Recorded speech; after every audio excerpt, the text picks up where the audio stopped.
Bisogna andare a prendere i soldi dove ci sono, per esempio le grandi voci, la corruzione per esempio, la criminalità organizzata, l'economia illegale, andiamo a prendere le risorse dove ci sono. Sono stati usati come cassa dello Stato i pensionati. È durissima Laura Di Lucia Coletti, la candidata alla presidenza della regione per l'Alto Veneto Ora Possiamo.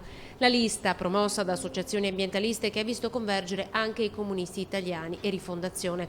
Racconta la sua proposta come l'intenzione di rovesciare la linea politica uguale a se stessa degli ultimi 20 anni. Dobbiamo finirla di pesare sempre sulle stesse fasce, sempre sulla scuola, sempre sulla sanità. Coletti sarà accanto ai sindacati domani nella protesta contro la riforma alla scuola, da lei stessa definita ideologica perché colpevole di farla tornare ad un sistema feudale.